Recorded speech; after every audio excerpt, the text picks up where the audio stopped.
मंडळी, सध्या रक्षाबंधन साजरं करायचं काम चालू आहे. तर असंच काल परवापासून मी भरपूर जणांचे स्टेटस बघितले. सगळ्यांनी आपल्या बहिणींसोबत रक्षाबंधन सेलिब्रेशन करताना खूप छान छान फोटो ठेवले, स्टेटस ठेवले, मस्त छान गाणे लावले.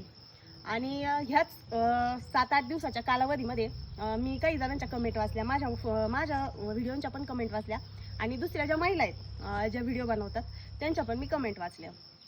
तर त्या कमेंट वाचताना माझ्या मनात एक अशी शंका आली. मी चांगल्या सगळ्या जी मंडळी चांगल्या कमेंट करतात त्यांना उद्देशून म्हणत नाही बरं का दादा हो. म्हणजे माझ्याकडून जर काही चुकलं तर मी आधीच माफी मागते.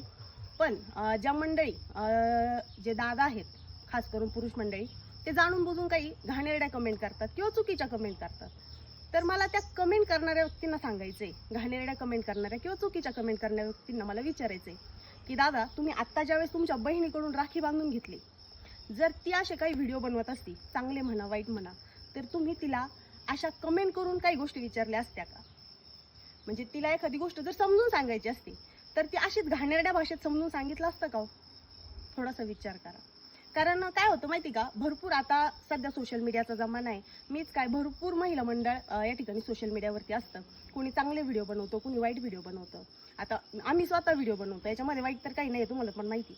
तरी पण काही मंडळी इतके घाणेरडे कमेंट करतात की बस, म्हणजे ते मी सांगू पण शकत नाही तुम्हाला सोशल मीडियावरती की काय कमेंट असतात. जर तुम्हाला एखादी गोष्ट खटकत असेल तर तुमच्या बहिणीची जर तुम्हाला अशीच एखादी गोष्ट खटकली तर तुम्ही तिला ह्याच भाषेत, घाणेरड्या भाषेतच विचारताल का? नाही ना. त्यामुळे फक्त मला तुम्हाला एक रिक्वेस्ट आहे, जसं तुम्ही तुमच्या बहिणीकडे बघताय ना ज्या नजरेने, त्याच नजरेने दुसऱ्या महिला मंडळांकडे पण बघायला शिका. जेणेकरून काय होईल माहिती का, म्हणजे तुम्हाला एखादी गोष्ट जर खटकली ना, तुम्ही तिला बहिणीप्रमाणे समजून सांगा. त्याने काय होईल, जी व्यक्ती व्हिडिओ बनवते तिचा कॉन्फिडन्स जो आहे ना तो कमी होणार नाही आणि बाकीच्या लोकांच्या नजरा पण त्या स्त्रीकडे बघायच्या चुकीच्या होणार नाही. आता सध्या इतक्या घाणेरड्या बातम्या आपल्या कानावरती आल्या आहेत. कुठं बलात्कार झालाय, छोट्याशा मुलीवरती झालाय. तर ही सगळं कारण कशामुळे? दृष्टिकोन, आपला दृष्टिकोन. तर परत स्त्रीकडे बघताना फक्त माझी एवढीच रिक्वेस्ट आहे की तिला आपल्या आईच्या, बहिणीच्या जागेवरती ठेवून बघा. ज्या लहान मुली आहेत ना त्यांना आपल्या मुलीच्या जागेवरती ठेवून बघा. तुम्ही त्या परस्त्रीकडे बघताना पण त्याच नजरेने बघा, ज्या नजरेने तुम्ही तुमच्या मुलीकडे बघताय, ज्या नजरेने तुम्ही तुमच्या बहिणीकडे बघताय, ज्या नजरेने तुम्ही तुमच्या आईकडे बघताय.